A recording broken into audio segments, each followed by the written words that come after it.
ലൂക്കോസ് എഴുതിയ സുവിശേഷം അധ്യായം 16.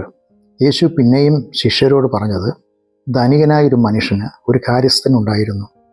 യജമാനൻ്റെ വസ്തുവകകൾ ധൂർത്തടിക്കുന്നുവെന്ന് അയാളെക്കുറിച്ച് യജമാനന് പരാതി ലഭിച്ചു. അതിനാൽ യജമാനൻ അയാളെ വിളിച്ച്, ഞാൻ നിന്നെക്കുറിച്ച് എന്താണ് കേൾക്കുന്നത്?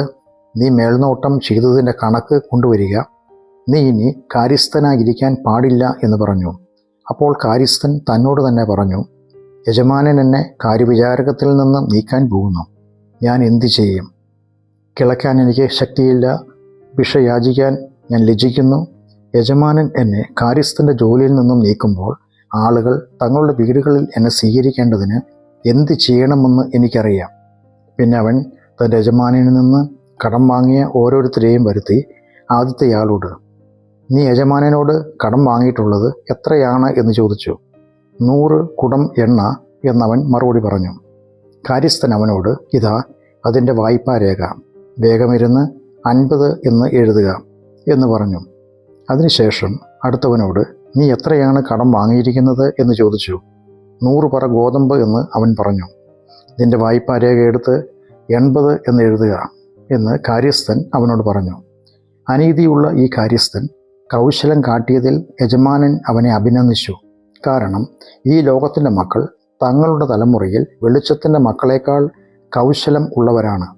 അനീതിയുള്ള മാമോനെ കൊണ്ട് നിങ്ങൾ സ്നേഹിതരെ ഉണ്ടാക്കുക. അത് ഇല്ലാതെയാകുമ്പോൾ അവർ നിങ്ങളെ നിത്യകൂടാരങ്ങളിലേക്ക് സ്വീകരിക്കുമെന്ന് ഞാൻ നിങ്ങളോട് പറയുന്നു. അല്പകാര്യങ്ങളിൽ വിശ്വസ്തനായവൻ അധികം കാര്യങ്ങളിലും വിശ്വസ്തനായിരിക്കും. അല്പകാര്യങ്ങളിൽ അനീതിയുള്ളവൻ അധികം കാര്യങ്ങളിലും അനീതിയുള്ളവനായിരിക്കും. ഭൗമിക സമ്പത്തിൽ നിങ്ങൾ വിശ്വസ്തരല്ലെങ്കിൽ യഥാർത്ഥ സമ്പത്ത് നിങ്ങളെ ആര് ഏൽപ്പിക്കും? മറ്റൊരുവൻ്റേതിൽ നിങ്ങൾ വിശ്വസ്തത പാലിച്ചില്ലെങ്കിൽ നിങ്ങൾക്ക് ഉള്ളത് ആര് നിങ്ങളെ ഏൽപ്പിക്കും? 2 യജമാനന്മാരെ സേവിക്കാൻ ഒരു ദാസനും സാധ്യമല്ല. ഒന്നുകിൽ അവൻ ഒരാളെ വെറുത്ത് മറ്റേയാളെ സ്നേഹിക്കും, അല്ലെങ്കിൽ അവൻ ഒരാളോട് പറ്റിച്ചേർന്ന് മറ്റേയാളെ തള്ളിക്കളയും. നിങ്ങൾക്ക് ദൈവത്തെയും മാമോനെയും സേവിക്കുക സാധ്യമല്ല. പണത്തെ സ്നേഹിച്ചിരുന്ന പരീശന്മാർ ഇതെല്ലാം കേട്ട് യേശുവിനെ പരിഹസിച്ചു. അവിടുന്ന് അവരോട് പറഞ്ഞത്, നിങ്ങൾ മനുഷ്യരുടെ മുമ്പിൽ നിങ്ങളെ തന്നെ നീതീകരിക്കുന്നവരാണ്, എന്നാൽ ദൈവം നിങ്ങളുടെ ഹൃദയങ്ങളെ അറിയുന്നു. മനുഷ്യരുടെ ഇടയിൽ ഏറ്റവും ശ്രേഷ്ഠമായത് ദൈവത്തിൻ്റെ ദൃഷ്ടിയിൽ അറപ്പാണ്. ന്യായപ്രമാണത്തിൻ്റെയും പ്രവാചകന്മാരുടെയും കാലം യോഹന്നാൻ വരെ ആയിരുന്നു. അതിനുശേഷം ദൈവരാജ്യത്തിൻ്റെ സുവിശേഷം പ്രസംഗിക്കപ്പെടുന്നു. എല്ലാവരും അതിലേക്ക് കടക്കാൻ ബലം പ്രയോഗിക്കുന്നു. എന്നാൽ ആകാശവും ഭൂമിയും നീങ്ങിപ്പോകുന്നതാണ് ന്യായപ്രമാണത്തിലെ ഒരു വള്ളിയോ പുള്ളിയോ വീണു പോകുന്നതിനേക്കാൾ എളുപ്പം. ഭാര്യയെ ഉപേക്ഷിച്ച് മറ്റൊരുവളെ വിവാഹം കഴിക്കുന്നവൻ വ്യഭിചാരം ചെയ്യുന്നു. ഭർത്താവ് ഉപേക്ഷിച്ചവളെ വിവാഹം കഴിക്കുന്നവനും വ്യഭിചാരം ചെയ്യുന്നു.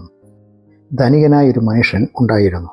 അയാൾ ധൂമ്രവും നേർമയുള്ള ലിനനും ധരിച്ച് എല്ലാ ദിവസവും ആഡംബരപൂർവ്വം ജീവിച്ചു പോന്നു. അയാളുടെ പടിവാതിക്കൽ വ്രണം നിറഞ്ഞവനായ ലാസർ എന്നു പേരുള്ള ഒരു ദരിദ്രനെ കിടത്തിയിരുന്നു. ധനികൻ്റെ മേശയിൽ നിന്ന് വീഴുന്നവ കൊണ്ട് വിശപ്പടക്കുവാൻ അവൻ ആഗ്രഹിച്ചു. മാത്രമല്ല, നായ്ക്കളും വന്ന് അവൻ്റെ വ്രണങ്ങൾ നക്കിയിരുന്നു. ആ ദരിദ്രൻ മരിച്ചപ്പോൾ ദൂതന്മാർ അവനെ എടുത്ത് അബ്രഹാമിൻ്റെ മടിയിലേക്ക് കൊണ്ടുപോയി.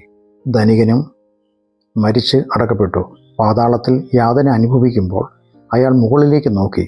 അങ്ങ് ദൂരെ അബ്രഹാമിനെയും മടിയിൽ ലാസറിനെയും കണ്ടു.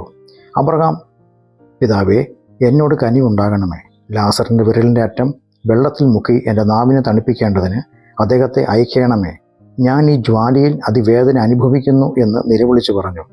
എന്നാൽ അബ്രഹാം, മകനെ, ജീവിതകാലത്ത് നിനക്ക് എല്ലാ സുഖസൗകര്യങ്ങളും ലാസറിന് മോശമായതും ലഭിച്ചുവെന്ന് ഓർക്കുക. എന്നാൽ ഇപ്പോൾ അദ്ദേഹം ഇവിടെ ആശ്വസിക്കുന്നു, നീയോ അതിവേദന അനുഭവിക്കുന്നു. തന്നെയുമല്ല, ഞങ്ങൾക്കും നിങ്ങൾക്കും നടുവിൽ വലിയൊരു പിളർപ്പ് സ്ഥാപിച്ചിട്ടുണ്ട്. അതിനാൽ ഇവിടെ നിന്നും നിങ്ങളുടെ അടുത്തേക്ക് വരാൻ ആഗ്രഹിക്കുന്നവർക്കത് സാധ്യമല്ല, അവിടെ നിന്നും ആർക്കും ഞങ്ങളുടെ അടുത്തേക്ക് വരാനും സാധ്യമല്ല എന്ന് പറഞ്ഞു. അപ്പോൾ അയാൾ, എന്നാൽ പിതാവേ, അദ്ദേഹത്തെ എൻ്റെ പിതാവിൻ്റെ വീട്ടിലേക്ക് അയക്കണമെന്ന് ഞാൻ അപേക്ഷിക്കുന്നു.